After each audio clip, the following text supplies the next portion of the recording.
San Fernando dormía con las luces apagadas, como si el viento del norte hubiera apagado hasta los rezos. En el aire flotaba un olor a tierra húmeda y gasolina vieja. Desde temprano, todos sabían que esa noche habría velorio en casa de los Garza. Nadie lo decía en voz alta, pero todos lo sentían en el pecho. Miedo. Mateo Garza observaba la calle desde la ventana. El reflejo del foco del poste temblaba sobre el charco del patio, y su madre, doña Irma, colocaba velas frente a la fotografía de Tomás, su hermano mayor, el fuerte, el valiente, el que decía que no le temía a nadie. Ahora estaba muerto, y ni el cura se atrevía a mencionar su nombre en misa. ¿Crees que vendrán?, preguntó Mateo en voz baja. Doña Irma no levantó la vista. El que tiene pecados no necesita invitación, hijo. Mateo apretó los puños. Desde hacía 3 días los rumores crecían. El convoy del CDG había sido visto en la carretera rumbo a San Fernando. Nadie sabía a quién buscaban, pero todos temían que el muerto tuviera algo que ver. Tomás había regresado al pueblo sin avisar, con la mirada cansada y un rosario colgando del retrovisor de su troca. 2 días después lo encontraron sin vida en un camino rural, sin balas, sin sangre, solo muerto. El viento arrastró un papel hasta la puerta. Era el recordatorio del velorio. Tomás Garza, hijo de Irma y difunto de paz. Las letras se habían corrido por la humedad. Mateo lo levantó y sintió el peso de algo que no entendía. El reloj marcó las 8. Llegaron los primeros vecinos rezando en voz baja, las mujeres con rebozo, los hombres con sombrero en la mano. Nadie miraba directamente el ataúd cerrado. Mateo los observaba desde la esquina, intentando leer en sus gestos alguna pista, alguna verdad. Pero solo había silencio. El padre Ramiro llegó tarde con su sotana polvorienta. Traía la cara tensa. Hijo, Dios ve lo que los hombres esconden, pero a veces los hombres ven más de lo que Dios permite. Mateo no respondió. Sabía que el padre quería decir algo, pero se contuvo. Fuera de la casa, el rugido de un motor rompió la calma. 2 camionetas negras pasaron despacio por la calle principal. Nadie habló, nadie respiró. Solo se escuchó el zumbido del motor alejándose. Doña Irma hizo la señal de la cruz y siguió rezando. Mateo sintió un escalofrío. Recordó las últimas palabras de su hermano antes de desaparecer por semanas. Si algo me pasa, no llores. Solo no creas lo que te digan. La frase resonó en su cabeza mientras el rosario continuaba. Una mujer lloró en silencio y otra le ofreció café de olla. El aroma dulce se mezcló con el incienso. Desde afuera, el pueblo parecía tranquilo, pero todos sabían que el miedo se movía entre las sombras. Mateo se acercó al ataúd. La madera era nueva, brillante. Acarició el borde y susurró: «Hermano, ¿qué hiciste?». Un golpe seco en la puerta lo sobresaltó. «Abre, hijo», dijo doña Irma. «Debe ser don Lucio». El viejo entró con paso lento, el sombrero entre las manos. «Mis respetos, Irma». «Que Dios lo tenga en su gloria», dijo, pero su voz temblaba. Miró a Mateo y por un segundo sus ojos se llenaron de algo más que tristeza. Era miedo. El silencio volvió a caer, espeso como el polvo. Afuera, un perro aulló. Mateo levantó la vista hacia el crucifijo colgado en la pared. Sintió que las velas parpadeaban con un aire extraño, como si alguien invisible caminara entre ellos. Entonces, una voz de mujer rompió el murmullo del rezo. «Dicen que el CDG va a venir por el cuerpo». Todos callaron. Doña Irma la fulminó con la mirada. «Aquí nadie viene por nadie. Aquí se vela con fe». Mateo tragó saliva. Por primera vez, entendió que esa noche no solo se velaba un muerto, se velaba un secreto. Y en ese momento, mirando el féretro, pensó que había historias que el pueblo callaba, pero que merecían ser escuchadas hasta el final. El reloj de la iglesia marcó las 9 cuando las campanas repicaron, lentas, como si también lloraran. La capilla de San Judas Tadeo en las afueras del pueblo estaba llena de murmullos y sombras. Las paredes blancas reflejaban el titilar de las velas y el aire olía a cera, flores y café recién colado. El cuerpo de Tomás Garza reposaba frente al altar, rodeado de coronas con cintas que decían: «Tus amigos no te olvidan», aunque muchos de esos nombres hacía años que no se veían por San Fernando. Mateo estaba de pie junto al ataúd, sosteniendo un rosario entre los dedos. Cada cuenta le pesaba más que la anterior. Su madre rezaba en voz baja, las manos temblorosas sobre el pecho. Afuera, el viento del norte seguía soplando, trayendo el eco de los perros que ladraban a lo lejos. «¿Cuántos van a quedarse toda la noche?», preguntó Mateo. «Los que todavía no tienen miedo», respondió su madre sin mirarlo. El padre Ramiro se acercó con paso lento, levantando un poco la sotana para no tropezar. Su voz sonó firme, pero su mirada evitó el ataúd. «Hijos míos, oremos por el alma de este muchacho, que el Señor le conceda descanso eterno y perdone sus caminos torcidos». Mateo frunció el ceño. «¿Caminos torcidos? ¿Por qué dice eso, padre?». El sacerdote suspiró. «Todos tenemos pecados, hijo. Algunos se confiesan en vida, otros ni con la muerte». El silencio cayó otra vez. Las mujeres comenzaron el rosario y los rezos llenaron la capilla como una niebla espesa. Doña Irma lloraba sin hacer ruido, con el pañuelo apretado en las manos. Los hombres, sentados al fondo, se miraban entre sí con nerviosismo, como si esperaran algo. En la puerta apareció don Lucio, un viejo ranchero que había sido compadre de Tomás en otros tiempos. Caminó hasta el ataúd, dejó un sombrero negro sobre la tapa y murmuró unas palabras que solo Mateo alcanzó a escuchar. «Perdónate, muchacho, ya pagaste lo que debías». Mateo lo observó confundido. «¿Qué quiso decir con eso, don Lucio?». El viejo lo miró un instante, con ojos cansados. «No preguntes esta noche, hijo. Hay cosas que es mejor que el viento se lleve». El rumor comenzó poco después. Dos jóvenes entraron apresurados, respirando agitados. Uno de ellos susurró: «Los del CDG están cerca». Los vieron en la brecha vieja. Las mujeres se persignaron. El padre alzó la voz: «En esta casa está Dios. Nadie debe temer». Pero todos temieron. Las manos se aferraron a los rosarios. Los niños se escondieron tras las faldas de sus madres. Algunos hombres salieron a la calle, fingiendo valor, aunque sabían que, si los convoyes llegaban, nada podrían hacer. Mateo miró a su madre. «¿Por qué vendrían aquí, mamá?». «Porque tu hermano no era tan inocente como tú crees», dijo ella sin apartar la vista del ataúd. Las palabras quedaron flotando. Mateo sintió un nudo en la garganta. Recordó el día que Tomás regresó al pueblo, la troca cubierta de polvo, los ojos rojos, el silencio. No había querido hablar. Solo dijo: «Ya terminé con eso». Pero nunca explicó qué era eso. Un trueno retumbó en el cielo. Las velas parpadearon. Afuera, los motores de dos camionetas se escucharon acercándose. El murmullo de los rezos se volvió torpe, entrecortado. Algunos se levantaron para irse, pero doña Irma se interpuso frente a la puerta. «Nadie se mueve. Aquí mi hijo descansa en paz y nadie va a profanar su nombre». Las luces de los vehículos se filtraron por los vitrales. Mateo sintió que el corazón se le detenía. El sonido de las puertas abriéndose fue como un disparo en el aire. 3 hombres entraron a la capilla. Llevaban gorras, botas y el rostro endurecido. Nadie habló. Solo caminaron hasta el ataúd. El más alto apoyó una mano sobre la tapa y respiró profundo. Luego la levantó. El murmullo se apagó. Los rezos se detuvieron. Uno de los hombres dio un paso atrás, pálido, y susurró apenas audible: «No puede ser». El aire se volvió pesado, y hasta las velas parecieron inclinarse. La madrugada cayó sobre San Fernando como un manto espeso. La capilla había quedado casi vacía. Solo quedaban Mateo, su madre, y unos pocos vecinos que no se atrevían a marcharse todavía. Afuera, el viento silbaba entre los árboles arrastrando polvo y hojas secas. El murmullo de los insectos se mezclaba con el crujir de las velas. Mateo no podía apartar la imagen del rostro del hombre que abrió el ataúd. Aquel miedo que se reflejó en sus ojos no era de un desconocido.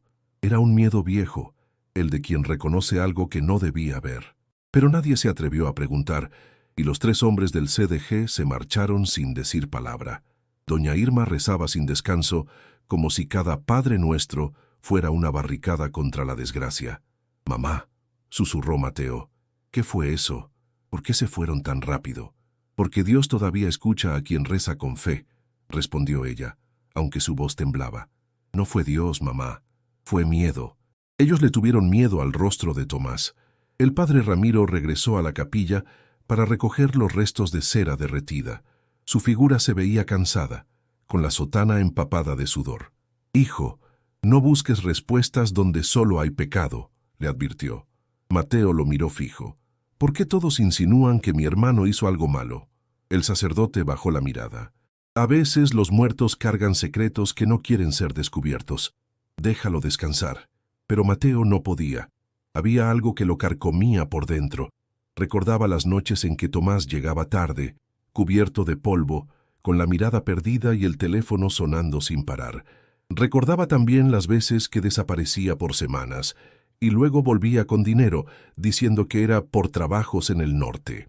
Esa noche, mientras su madre dormía sobre una silla, Mateo salió a respirar. La calle estaba vacía, iluminada apenas por la luna. Caminó hasta la esquina donde la luz del poste parpadeaba y vio algo moverse a lo lejos. 2 camionetas negras estaban estacionadas frente a la tienda cerrada de Don Pilo. Motor encendido. Nadie hablaba dentro, solo esperaban. El corazón de Mateo se aceleró. Dio un paso atrás y una voz lo llamó desde la oscuridad. «No te metas, muchacho. No preguntes más». Era don Lucio, parado junto al portón de su casa. «¿Qué sabe usted?», preguntó Mateo acercándose. El viejo negó con la cabeza. «Sé lo suficiente para seguir vivo. Tu hermano se metió con gente que no perdona. No vuelvas a mencionar su nombre fuera de esta calle». Mateo sintió un nudo en la garganta. «¿Usted también cree que Tomás era un criminal?». «No lo sé», respondió el viejo, «pero cuando un hombre empieza a guardar silencio, ya se está cavando su tumba». El ruido de un motor rompió la conversación. Las camionetas arrancaron despacio y se perdieron por la carretera. Don Lucio entró a su casa sin despedirse. Mateo quedó solo, mirando el polvo que levantaron las llantas. Al regresar a la capilla, encontró al padre Ramiro arrodillado frente al altar, rezando.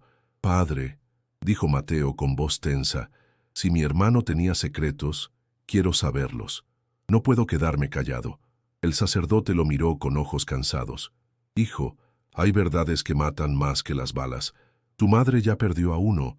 No la obligues a perder al otro». El silencio se volvió insoportable. Mateo bajó la mirada, y en ese momento vio algo que sobresalía bajo el banco más cercano. Era un pedazo de papel doblado, manchado de cera. Lo levantó y lo guardó en el bolsillo sin abrirlo. El reloj marcó la 1 de la mañana. Las velas se apagaban una a una. La última chispa se extinguió justo cuando un trueno retumbó a lo lejos. Mateo sintió el presentimiento de que nada volvería a ser igual después de esa noche. Dentro de la capilla, el rostro de Tomás seguía allí, quieto, con esa paz fingida que solo los muertos logran sostener. El amanecer se asomaba lento, gris, como si el cielo mismo temiera mirar lo que ocurría en San Fernando. El velorio seguía, aunque la noche había dejado su sombra sobre todos. Algunas mujeres se fueron antes del alba, con los ojos hinchados y el paso apurado.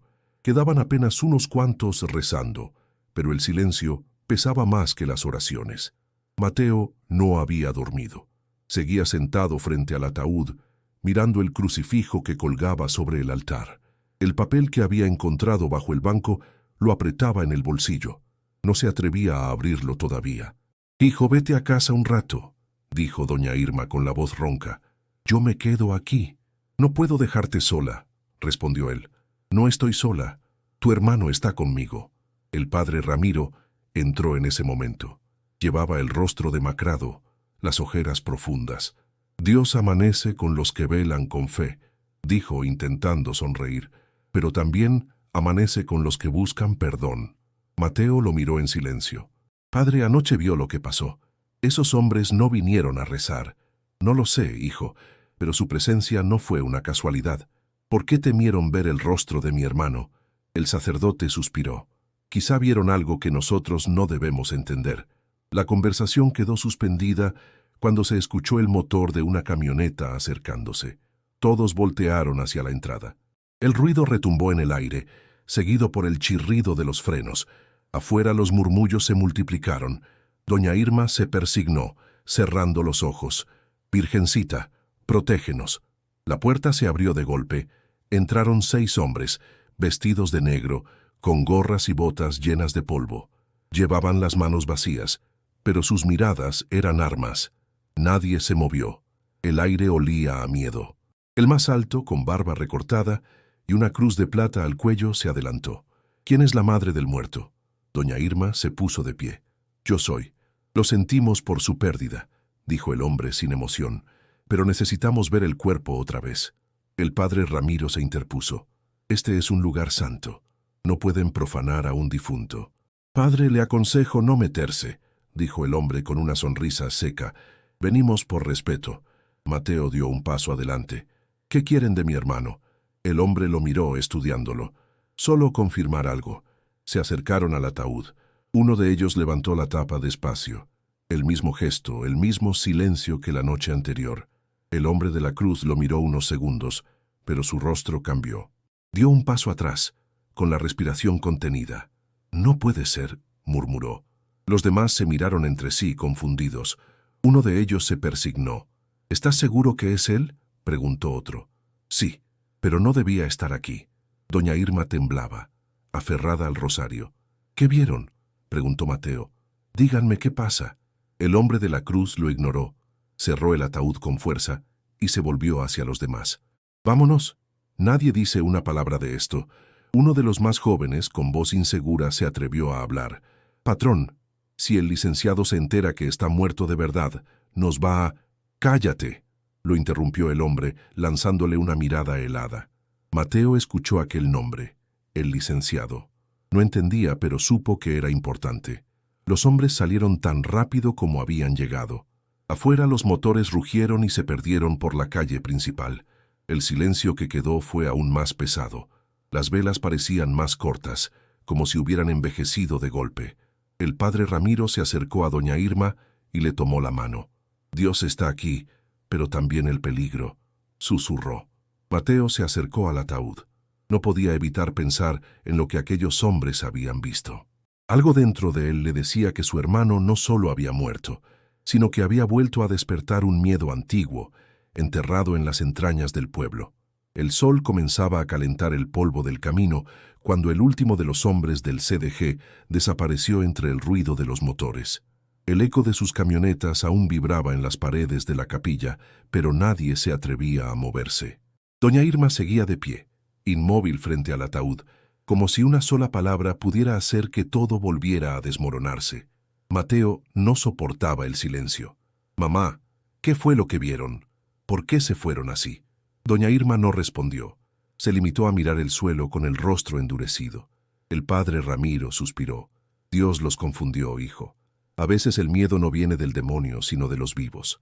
Mateo apretó los dientes. No le bastaban las palabras del sacerdote. Había algo más, algo que todos parecían callar. Caminó hasta el ataúd y pasó la mano por la tapa. Sentía el frío de la madera, pero también algo extraño, un temblor interno, como si el aire vibrara alrededor del cuerpo de su hermano. Padre, si esos hombres sabían quién era mi hermano, ¿por qué parecían tan asustados? Porque tal vez lo reconocieron, respondió el sacerdote, o porque creyeron ver a alguien que no debía estar muerto. La frase lo golpeó con fuerza. Mateo miró a su madre, buscando negación, pero ella evitó su mirada. «¿Qué significa eso?», preguntó, alzando la voz. Doña Irma se sentó despacio, con las manos temblorosas. «Tu hermano no era un santo, Mateo. Tenía enemigos. Pero también tenía algo que los hombres temen más que la muerte: la verdad». En ese momento entró don Lucio. Su rostro, curtido por los años y el sol, parecía más envejecido que nunca. Traía en la mano un sobre cerrado, amarillento, y lo colocó sobre el ataúd. «Esto era para ti», dijo sin mirar a nadie. «¿De parte de quién?», preguntó Mateo. «De alguien que ya no puede hablar». El viejo se persignó y salió sin decir más. Mateo miró el sobre durante unos segundos. Estaba sellado con una gota de cera roja. Lo abrió con cuidado. Dentro había una fotografía. En la imagen aparecía Tomás, con un grupo de hombres armados. En el fondo, una camioneta con las siglas del CDG pintadas en el costado. Mateo sintió cómo el estómago se le revolvía. «Esto no puede ser», susurró. Detrás de la foto había una nota escrita a mano con letras torpes. «Nunca debió volver». Doña Irma le arrancó la foto de las manos. «Quema eso, Mateo. No quiero que nadie lo vea. ¿Por qué?, gritó él. Quiero saber la verdad. Porque la verdad mata, respondió ella, y sus ojos se llenaron de lágrimas. Y ya me quitó a uno. El padre Ramiro tomó aire. Hijo, hay caminos que solo Dios puede juzgar. Entonces que Dios me juzgue, dijo Mateo. Pero no me quedaré con las manos vacías.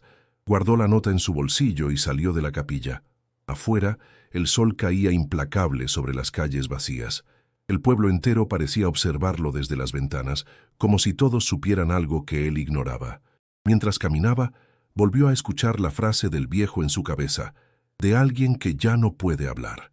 ¿Quién había mandado ese sobre? ¿Y por qué justo esa noche? En el horizonte, un gallo cantó. Mateo se detuvo frente a la casa donde Tomás vivió sus últimos días. La puerta estaba entreabierta. Entró sin pensar. El aire olía a madera vieja y gasolina. En la mesa había una Biblia abierta en la página del Éxodo. Entre las hojas, un papel doblado con un dibujo, un triángulo y dentro de él 3 letras. Veje Mateo no sabía qué significaban, pero intuía que eran una firma, una advertencia. A lo lejos, las campanas de la iglesia sonaron otra vez, pero esta vez no era por rezos. Sonaban lentas, pesadas, como si anunciaran que algo más estaba por morir. El sol se hundía tras los cerros, tiñendo de naranja las calles polvorientas de San Fernando. Mateo caminaba de regreso a casa con el sobre vacío en la mano. Cada paso levantaba una nube fina de polvo que se pegaba al sudor de su cuello. Llevaba la mente enredada en preguntas y el corazón golpeando con rabia y miedo al mismo tiempo. Dentro de su bolsillo, la nota con las palabras «Nunca debió volver» ardía como una herida. Había pasado toda la tarde pensando en la foto, en las siglas BG y en la mirada de los hombres del CDG cuando vieron el rostro de su hermano. No podía entenderlo. Tomás había sido mecánico, trabajador, un hombre común, o al menos eso había creído. Doña Irma lo esperaba en el umbral de la casa. Tenía los ojos rojos y el rosario en la mano. «¿A dónde fuiste?», preguntó con voz áspera. «A buscar respuestas», respondió Mateo, entrando sin mirarla. «Las respuestas no traen paz, hijo, traen muerte». «¿Entonces me quieres ignorante como todos?», dijo él girándose. «Te quiero vivo», respondió ella, y su voz se quebró. Mateo caminó hasta la habitación donde Tomás solía dormir. Todo seguía igual. Las botas bajo la cama, la chamarra colgada detrás de la puerta, el olor a aceite de motor aún impregnado en las paredes. Se sentó y sacó el sobre del bolsillo. Había algo más dentro, un pequeño papel que no había notado antes. Lo desplegó con cuidado. Era un mapa hecho a mano con una marca en un punto del campo. Al pie una frase. Ahí empezó todo. El corazón de Mateo latió más fuerte. Tomás había dejado algo, y él necesitaba encontrarlo. «Mamá», dijo desde el cuarto. «¿Tomás tenía algún rancho?». «Ninguno. Trabajaba en los caminos, arreglando motores», respondió ella desde la cocina. «Entonces, ¿qué hay al sur del río Viejo?». Doña Irma guardó silencio. Mateo salió al patio. El viento soplaba con fuerza, levantando las hojas secas. Escuchó pasos detrás de él. El padre Ramiro se acercaba, con expresión cansada. «Tu madre me pidió que viniera», dijo el sacerdote. «Está preocupada». «No necesito consuelo, padre. Necesito saber quién era realmente mi hermano». «Hijo, no todo lo que se descubre puede ser perdonado». «¿Usted también sabía algo?», preguntó Mateo. «Solo sé que Tomás cargaba una cruz que no era suya», respondió el padre bajando la mirada. «Ayudaba a gente que nadie quería ayudar, pero en este pueblo hacer el bien también tiene precio». Mateo frunció el ceño. ¿A quién ayudaba? ¿A quienes cruzaban la frontera buscando un futuro? Pero alguien lo traicionó. El sacerdote se interrumpió al escuchar un ruido en la calle. Un coche se detuvo frente a la casa. 2 hombres bajaron fingiendo casualidad y se apoyaron contra el cofre. Llevaban camisas abiertas y miradas afiladas. «¿Los conoces?», susurró Mateo. «Sí, y no deberíamos hablar aquí», respondió el padre. Doña Irma salió al patio mirando a los hombres. «Padre, lléveselo a la iglesia. Aquí no está seguro». «¿Qué está pasando, mamá?», preguntó Mateo.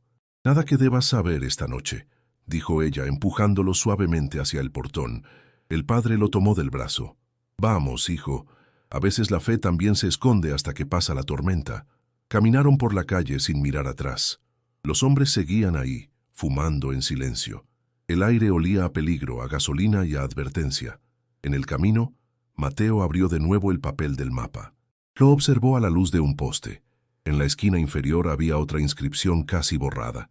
Si encuentras esto, ya no busques perdón. El sacerdote lo miró preocupado. Mateo, prométeme que no irás a ese lugar. No puedo prometerlo, padre. Si Tomás murió por algo, tengo que saber qué fue. El padre suspiró. Entonces reza. Porque cuando busques la verdad, puede que la verdad también te esté buscando a ti. La noche volvió a caer sobre San Fernando con un aire espeso, como si el calor del día se hubiera transformado en una niebla invisible. Mateo no podía dormir. Desde la ventana veía el resplandor de los faroles en la calle vacía, escuchando cada crujido, como si anunciara una presencia. En la mesa el mapa seguía extendido, junto a la nota con las palabras que lo perseguían. Si encuentras esto, ya no busques perdón. A lo lejos, un motor se detuvo. Mateo contuvo el aliento. Alguien golpeó la puerta, 3 veces con calma. Doña Irma se levantó asustada. ¿Quién puede ser a estas horas?, susurró. Mateo tomó una linterna, pero antes de encenderla, escuchó una voz firme desde afuera. «Teniente Salgado, de la Policía Estatal. Vengo a hablar con usted, joven Garza». Abrió la puerta con cautela. Un hombre robusto, con uniforme arrugado y mirada calculadora, se presentó sin esperar invitación. «Buenas noches, señora Irma. Mis condolencias por su pérdida», dijo el teniente quitándose el sombrero. Su tono era cortés, pero sus ojos se movían por la casa con desconfianza. «¿Qué necesita, oficial?», preguntó Mateo. «Información. Su hermano, Tomás, estaba en una lista de investigación abierta. Lo buscábamos desde hace meses». Doña Irma se aferró al rosario. «Mi hijo no era un criminal». «Nadie dijo eso, señora. Pero trabajaba con gente peligrosa y hay cosas que debemos aclarar», respondió el teniente, acercándose un poco más. «¿Encontró algo entre sus pertenencias? Documentos, teléfonos, cualquier cosa». Mateo dudó un segundo. Pensó en el mapa, en la foto, en el sobre. «No, nada», mintió. Salgado lo observó con una sonrisa leve, como si hubiera escuchado la verdad detrás de la mentira. «Si aparece algo, me lo entrega. No queremos que su familia termine metida en lo mismo». El oficial dejó una tarjeta sobre la mesa y se dirigió a la puerta. Antes de salir se volvió hacia ellos. «Ah, y tenga cuidado, joven. San Fernando no es seguro cuando los vivos empiezan a preguntar por los muertos». El sonido de sus botas se perdió en el camino. Mateo cerró la puerta, pero el eco de esas palabras siguió flotando en su mente. «No me gusta ese hombre», dijo doña Irma respirando con dificultad. «Tiene la mirada de los que no protegen sino vigilan». «No te preocupes, mamá. No voy a hablar con él otra vez». Pero Mateo sabía que el teniente no se iría tan fácil. Esa noche, el sueño no llegó.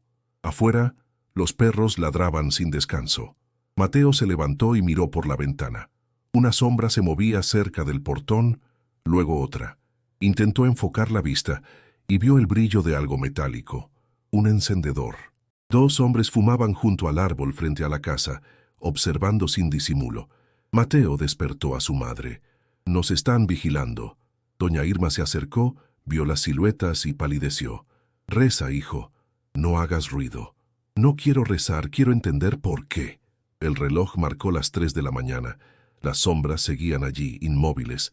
Cada tanto, una chispa de cigarro rompía la oscuridad. El aire olía a tabaco y amenaza. Al amanecer las sombras se fueron. Mateo salió al patio. En la tierra encontró marcas de botas frescas y una colilla aún tibia. Las huellas se dirigían hacia el camino que llevaba a la iglesia. Cuando el padre Ramiro lo vio entrar más tarde, su rostro se ensombreció. «Ya lo saben, ¿verdad?», dijo sin preámbulo. «¿Quiénes?». «Los que mandan en este pueblo. Nadie vigila sin permiso. Si están mirándote, es porque estás a punto de encontrar algo que ellos quieren ocultar». Mateo sintió un escalofrío. «No me voy a detener, padre». «Entonces prepárate, hijo, porque el silencio que rodea a tu hermano empieza a moverse, y cuando el silencio se mueve, alguien más termina cayendo». El viento sopló fuerte, levantando polvo desde la puerta abierta de la iglesia. Mateo apretó el mapa en el bolsillo. Sabía que la próxima noche no sería de rezos, sino de respuestas. El amanecer llegó sin calma. El cielo de San Fernando se tiñó de gris antes de volverse rojo, como si la tierra supiera lo que Mateo estaba a punto de hacer. No había dormido. Pasó la noche releyendo la nota, el mapa y cada palabra que su hermano había dejado. Cuando el primer gallo cantó, ya había tomado su decisión. Doña Irma lo encontró preparando una mochila. «¿A dónde vas?», preguntó con voz seca. «Al sur del río Viejo. Ahí no hay nada más que polvo y miedo, hijo». «Entonces voy al lugar correcto», respondió Mateo cerrando la mochila. El padre Ramiro llegó poco después. Había sido alertado por la madre. «Mateo, escucha», dijo el sacerdote. «Lo que buscas puede condenarte. No busco redención, padre. Busco respuestas». El cura lo miró largo rato antes de hablar. «Tu hermano también decía eso. Y cuando creyó encontrarlas, ya no había vuelta atrás».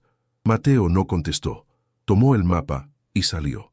El sol empezaba a subir, y el polvo del camino se levantaba detrás de cada paso. La carretera hacia el sur era solitaria, flanqueada por mezquites y cercas oxidadas. A medida que avanzaba, el silencio se volvía más pesado, como si el aire mismo vigilara. El lugar marcado en el mapa estaba junto a un rancho abandonado, devorado por la maleza. La puerta colgaba de una bisagra, y los muros estaban cubiertos de grafitis borrados, símbolos, iniciales, fechas.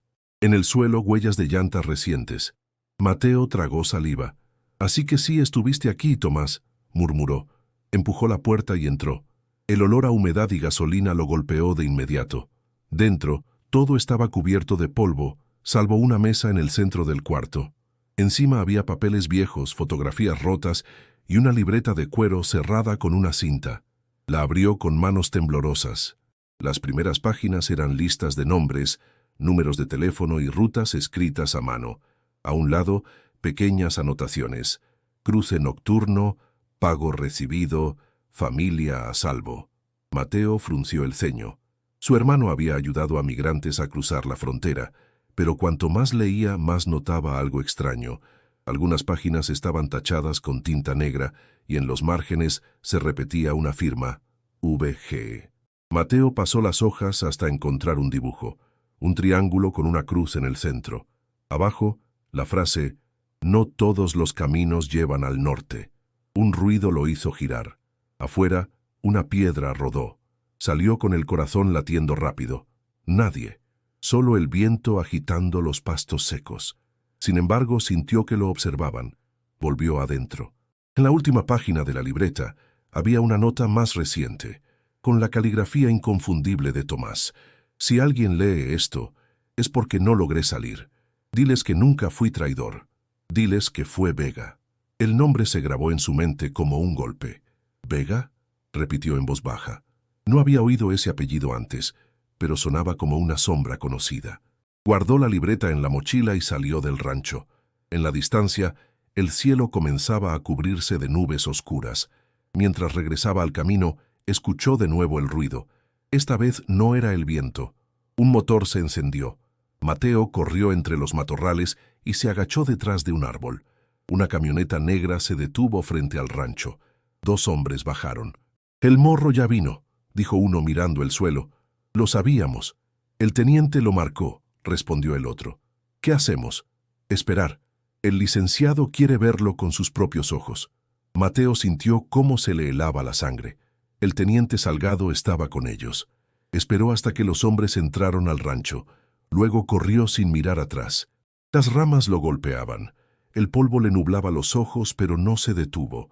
Tenía la libreta y el nombre que su hermano había escrito antes de morir. Sabía que el siguiente paso sería encontrar a Vega. Y sabía también que, después de eso, ya no habría retorno. El cielo amaneció cubierto por una bruma densa que parecía arrastrar el eco de la noche anterior. Mateo había caminado por horas hasta perder de vista el rancho, pero el miedo seguía pegado a su piel. En la mochila llevaba la libreta de Tomás, ahora convertida en su única guía. Cada palabra escrita allí pesaba como un secreto que no debía conocer. Se detuvo junto a una zanja seca y revisó las páginas de nuevo. Entre los nombres y las fechas, descubrió algo que no había visto antes: una línea trazada con lápiz que unía 3 puntos marcados en el mapa. Al final de la línea, un círculo con la inicial V. Mateo apretó la mandíbula. «Vega», susurró, «así que todo lleva a ti». El viento sopló fuerte, levantando el polvo y el olor agrio del campo. Caminó siguiendo la dirección marcada, hasta que los restos de otro rancho abandonado se asomaron entre los árboles.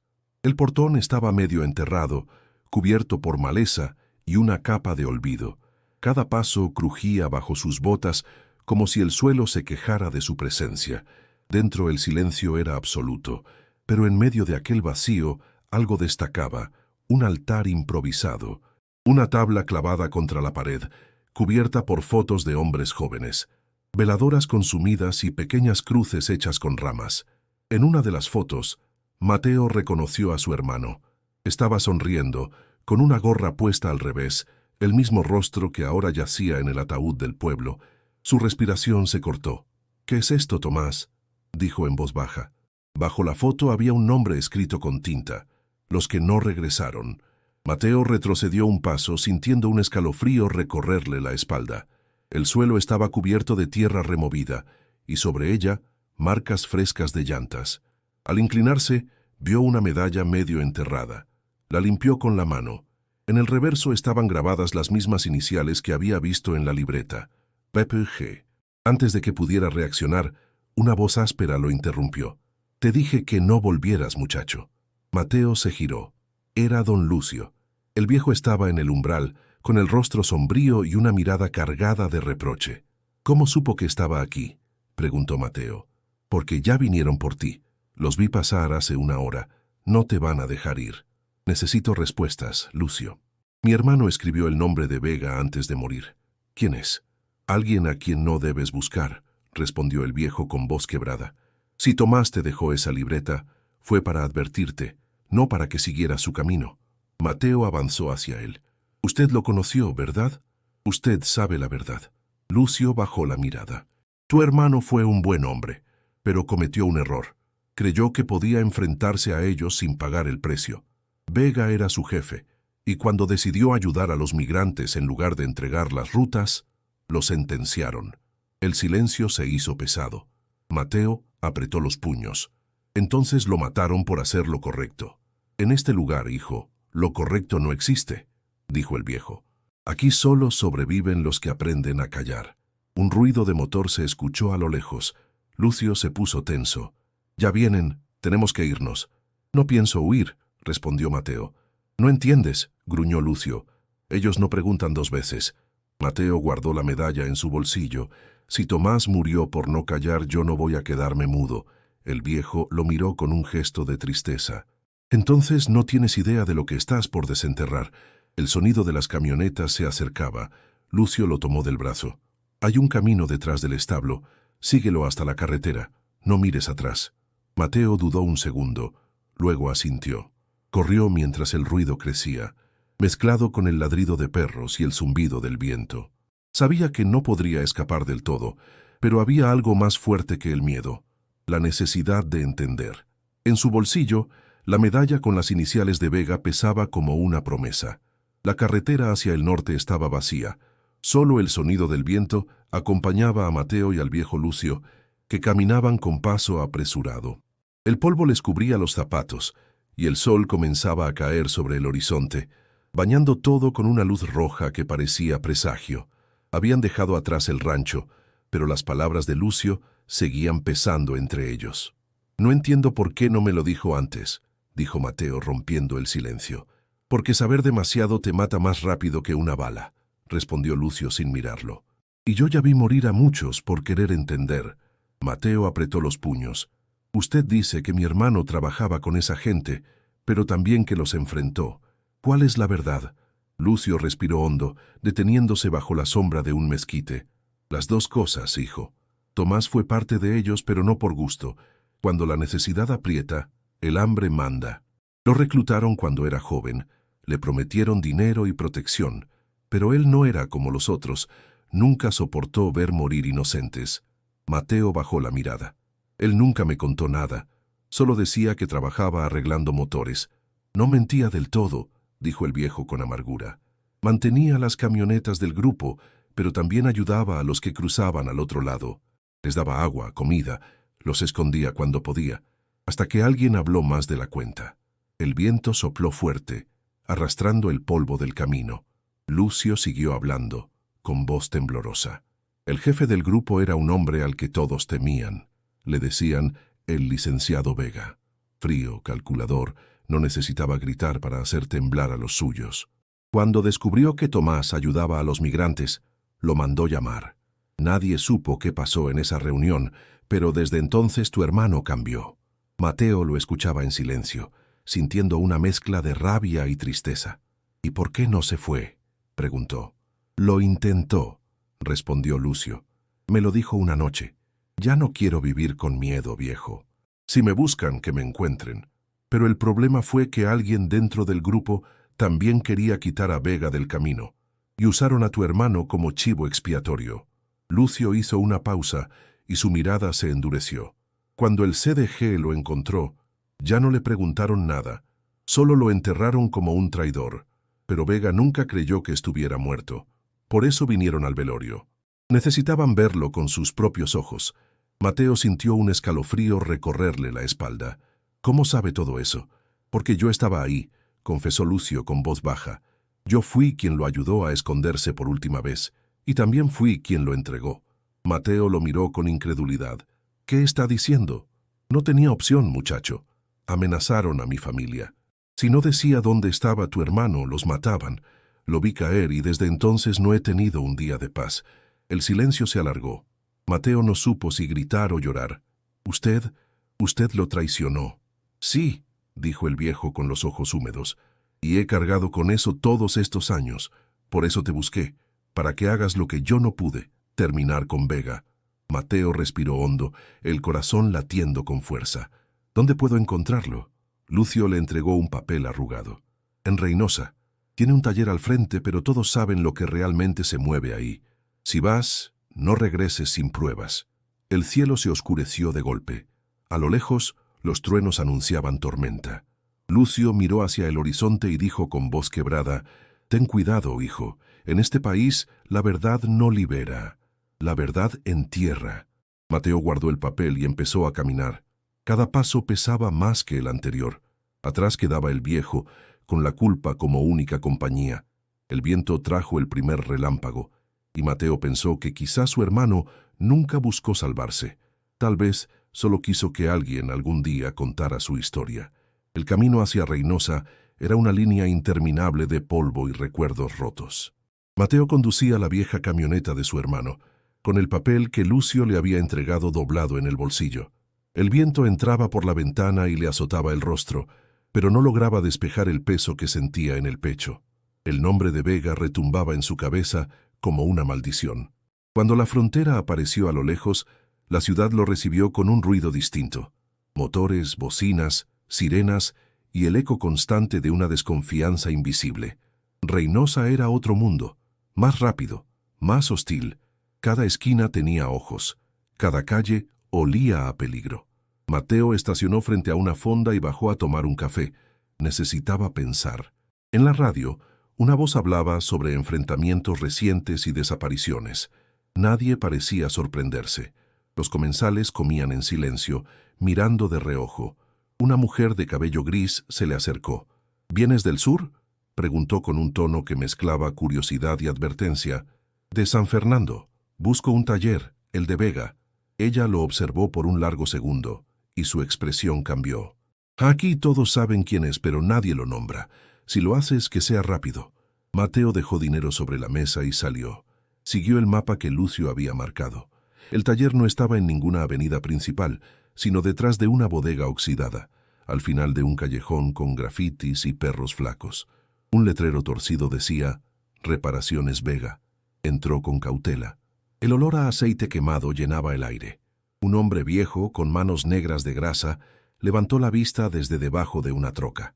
«¿Qué se te ofrece?» «Busco trabajo», dijo Mateo improvisando. «No contratamos extraños». «No soy tan extraño. Mi hermano Tomás Garza trabajó con ustedes». El silencio se volvió pesado. El mecánico lo observó con los ojos entrecerrados. «Tomás, sí, no escuchaba ese nombre desde hace tiempo. ¿Qué quieres de él?» «Saber la verdad. El hombre limpió sus manos con un trapo y miró hacia la oficina al fondo del taller. «Espérame aquí», dijo, y desapareció tras la puerta. Mateo esperó.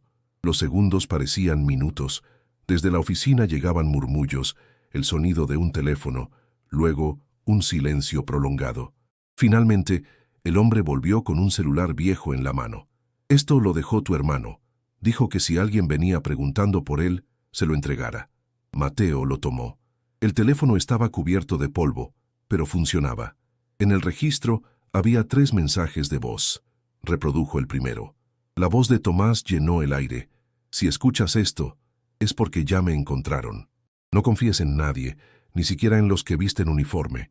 El segundo mensaje tenía interferencia. «El licenciado Vega no es quien dice ser. Él...». La grabación se cortó. El tercero fue más claro, pero la voz sonaba agotada.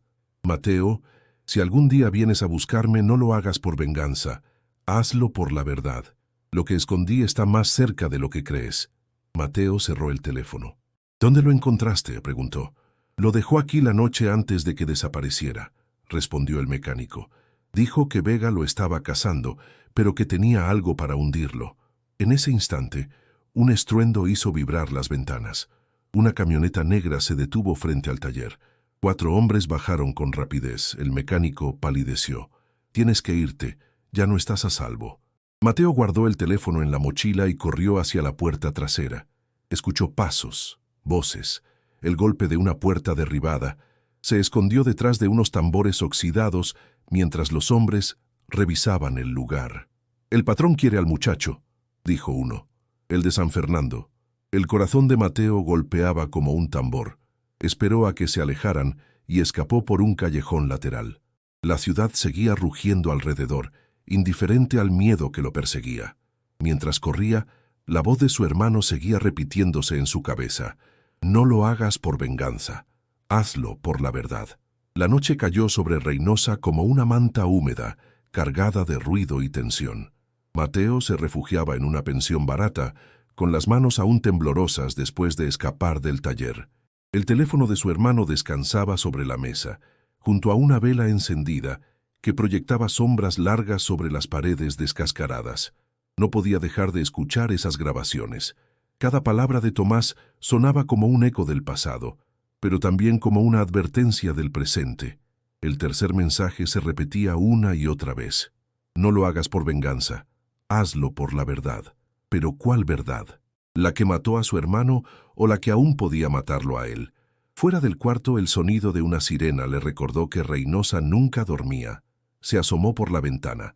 2 patrullas pasaban lentamente, seguidas de una camioneta sin placas.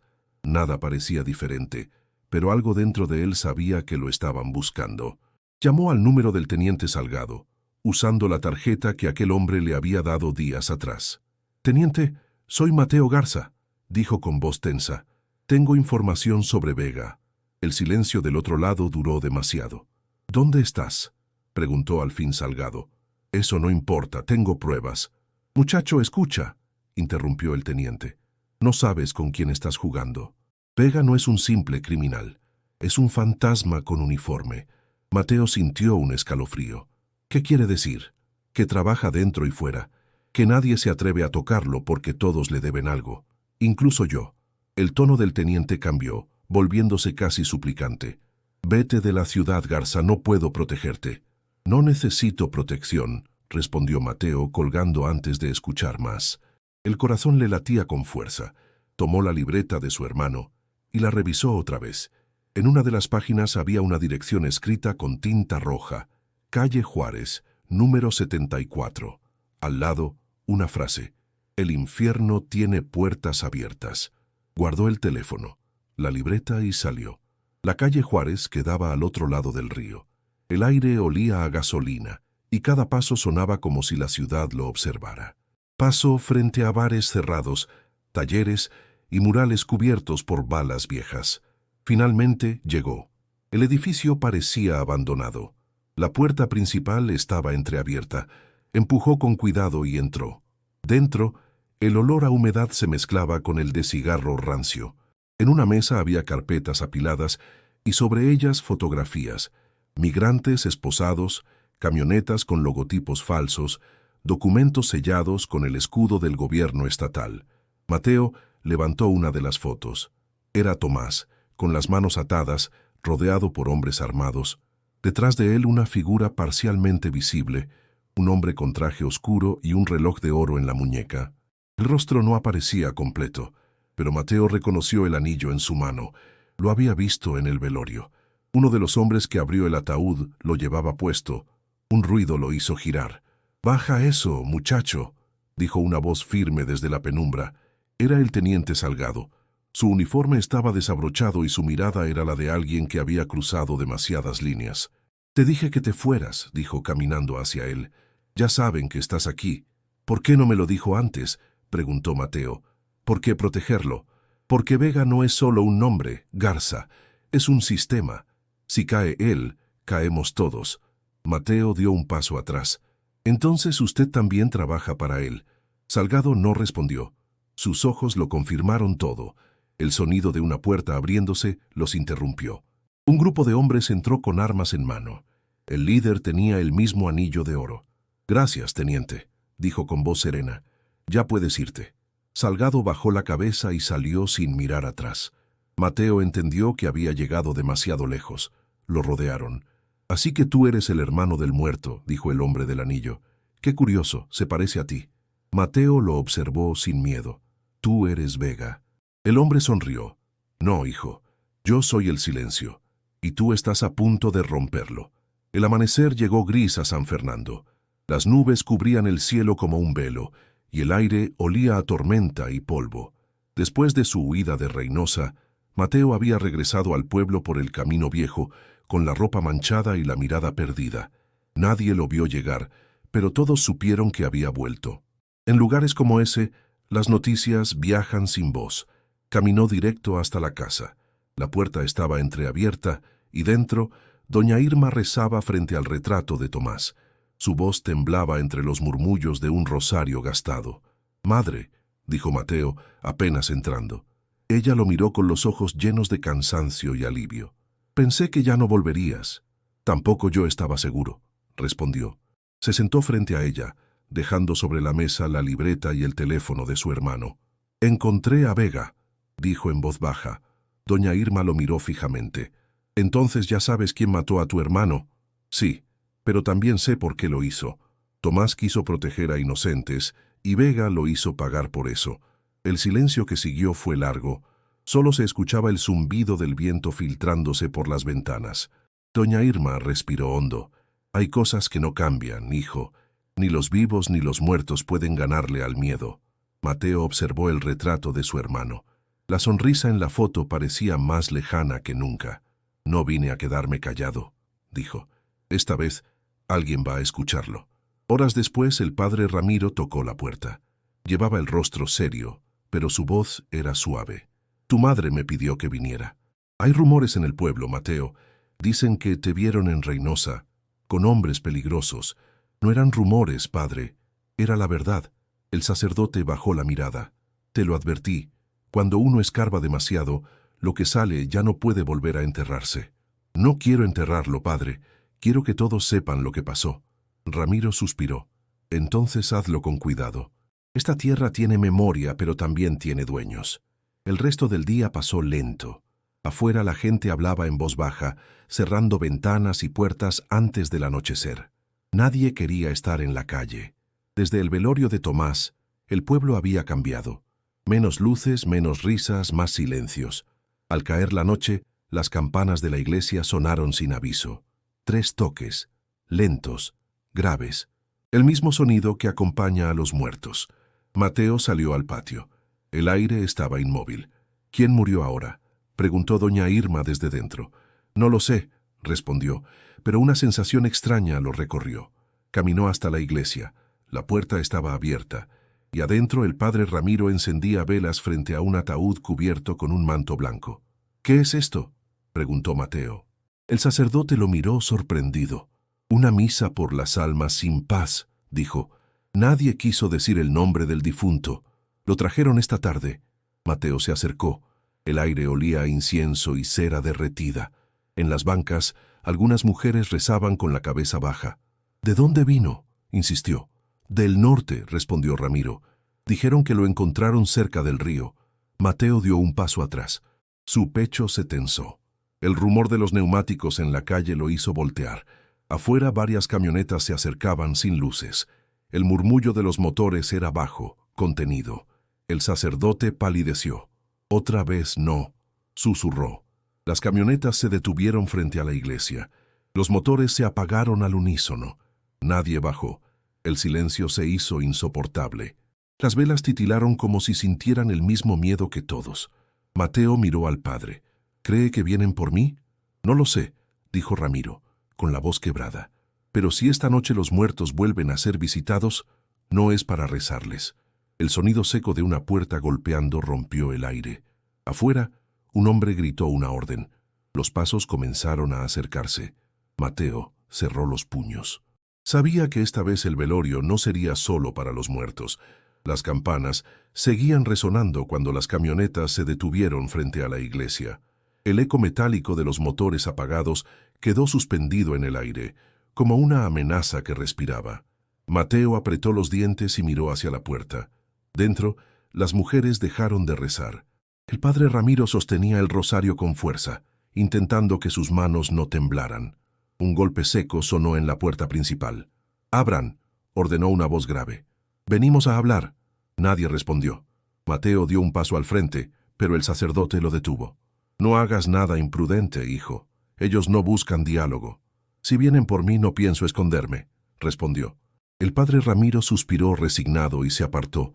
Mateo empujó la puerta. Afuera el aire era denso y olía a diésel. 4 hombres armados lo observaban desde las sombras. El líder, un hombre alto con chaqueta oscura, se adelantó. «¿Tú eres el hermano del muerto?», preguntó sin rodeos. «Sí. ¿Y tú?». «El que viene a ponerle fin a esto». El hombre dio un paso más, mostrando el brillo del anillo dorado en su mano. Mateo lo reconoció de inmediato. «Vega». El otro asintió con una sonrisa leve. «Así que ya sabes mi nombre. Tu hermano también lo sabía». Mateo sintió una oleada de rabia. «Tú lo mataste. Tu hermano se mató solo», replicó Vega con calma. «Nadie le pidió que se metiera en lo que no debía». El viento sopló entre ellos, levantando polvo del suelo. Vega miró hacia el interior de la iglesia. «Qué ironía», dijo. «Morir 2 veces en el mismo lugar». Mateo dio un paso adelante. «No vine a morir. Vine a hablar». «Hablar», repitió Vega burlón. «En este país los que hablan terminan debajo de la tierra». El padre Ramiro salió detrás de Mateo, alzando la voz. «Basta ya. Este es un lugar santo». Vega lo observó con desdén. «Padre, usted ha enterrado más pecadores que santos. No se meta». Mateo levantó la libreta de su hermano. «Tomás dejó pruebas. Todo está aquí. Los nombres, las rutas, tus contactos». Por un momento, el rostro de Vega se endureció. Luego sonrió. «¿Y de qué te sirve eso? Nadie te creerá. Los que podrían hacerlo ya trabajan conmigo». El silencio se volvió insoportable. El sacerdote dio un paso atrás. «Mateo», susurró, «déjalo. No vale la pena». «Sí vale», dijo él con voz firme. «Mi hermano murió por hacer lo correcto. No pienso callar». Vega se acercó hasta quedar frente a él. «Tu hermano murió porque no entendió la regla más vieja de este lugar», dijo despacio.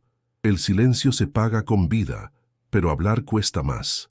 De su chaqueta sacó una pistola y la apuntó hacia el pecho de Mateo. Doña Irma gritó desde la puerta. «No, por favor, ya me quitaste a uno, no me quites al otro». Vega bajó el arma lentamente.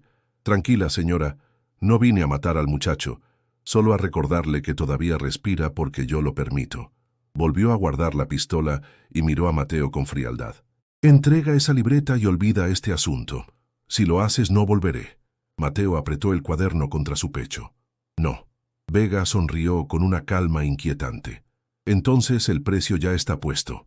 Se giró hacia sus hombres. «Vámonos. El silencio puede esperar». Las camionetas arrancaron, alejándose lentamente por la calle de tierra. El ruido de los motores se desvaneció hasta quedar solo el murmullo del viento. Doña Irma corrió hacia su hijo y lo abrazó. «¿Qué hiciste, Mateo?», preguntó con la voz rota. «Lo que él no se atrevió a hacer», respondió mirando el horizonte. «Romper el silencio». El padre Ramiro recogió el rosario que se le había caído. «Dios te proteja, hijo». pero ahora ya no hay vuelta atrás. Mateo miró la libreta una vez más. Las páginas parecían más pesadas que nunca. Sabía que Vega cumpliría su palabra, pero también sabía que la historia de su hermano no moriría en silencio. La madrugada cayó sobre San Fernando sin luna, envuelta en un silencio que parecía contener la respiración del pueblo entero. Mateo no había dormido. Permanecía sentado en la cocina, con la libreta de su hermano abierta sobre la mesa y el rosario de su madre entre las manos. Afuera, solo se oía el rumor del viento arrastrando polvo. Sabía que Vega volvería. Sabía también que esta vez no habría amenazas, sino destino. Doña Irma se levantó en silencio y lo observó desde el umbral. «Hijo, déjalo. No hay redención en esta tierra». Mateo alzó la mirada, cansada pero firme. «No busco redención, mamá. Busco que lo escuchen». El amanecer llegó cubierto por un cielo pálido. A media mañana, los vecinos comenzaron a murmurar. Un cuerpo había aparecido en el río, arrastrado por la corriente. La noticia se extendió rápido. Nadie sabía su nombre, pero todos intuían de quién se trataba. La iglesia volvió a abrir sus puertas. El padre Ramiro organizó un velorio improvisado, igual que aquel primero. El olor a cera quemada y café llenó el aire. Las mujeres colocaron flores y los hombres guardaron silencio, mirando el féretro cerrado. Doña Irma llegó de último, con el rostro pálido, casi resignado. «Padre», dijo en voz baja, «no lo abran». «Tiene derecho a despedirse», respondió él. «No quiero ver otro hijo muerto». Mateo no estaba allí. Nadie lo había visto desde el amanecer. El rumor creció como fuego entre la gente, que Vega lo había encontrado, que el muchacho había pagado el precio de su desafío. Cuando el reloj marcó el mediodía, 3 camionetas negras se detuvieron frente a la iglesia. El murmullo se extinguió. Los hombres del CDG bajaron sin decir palabra. Entraron con paso firme, como si repitieran un ritual. El líder, el mismo del anillo de oro, caminó hasta el ataúd. Nadie lo detuvo. Puso las manos sobre la tapa. «Hoy venimos en paz», dijo, mirando al padre Ramiro. «Solo queremos confirmar algo». El sacerdote lo observó con el corazón encogido, pero no habló. El hombre levantó lentamente la tapa del féretro. El silencio fue absoluto. Ni un suspiro ni un rezo, solo el leve crujir de la madera. Los hombres se inclinaron para mirar, y entonces temblaron. El líder dio un paso atrás, con los ojos desorbitados. «No, no puede ser», murmuró. Sus compañeros lo imitaron, retrocediendo con rostros pálidos. El aire pareció volverse más frío. Dentro del ataúd no estaba Mateo. Era el cuerpo del teniente Salgado. El mismo hombre que había prometido protegerlo. El mismo que trabajaba para Vega. Su rostro, rígido y pálido, conservaba una expresión de terror, como si hubiera visto la muerte antes de morir. Doña Irma se llevó las manos al pecho. «Dios mío». El padre Ramiro cerró los ojos. «El juicio llega cuando menos se espera», susurró. Los hombres salieron apresurados, sin mirar atrás. El líder arrojó su anillo al suelo antes de subir a la camioneta. En cuestión de minutos el convoy desapareció por la carretera. El pueblo quedó en silencio. Nadie entendía lo que había pasado. Solo sabían que algo había cambiado. Horas más tarde, cuando el sol se hundía tras las montañas, un viejo transistor comenzó a sonar en la tienda de Don Pilo. La voz que emergió de la radio era inconfundible, firme, tranquila, con el tono de quien ya no teme. «Mi nombre es Mateo Garza. Si están escuchando esto, significa que hice lo correcto. Mi hermano no fue un traidor. Fue un hombre que eligió ayudar cuando todos preferían callar. En este pueblo, el silencio ha sido ley, pero el silencio también mata. Hoy la verdad ya no se puede enterrar». Doña Irma se quedó inmóvil al escucharla. Sus lágrimas corrieron sin sonido. El padre Ramiro levantó la mirada al cielo y murmuró: «Descansen, Tomás y Mateo. La verdad, por fin, ha sido dicha». El viento sopló una última vez, apagando las velas del altar. San Fernando respiró en calma, como si el peso de los muertos, al fin, se hubiera levantado. Suscríbete, porque hay verdades que solo se atreven a contarse cuando el silencio muere.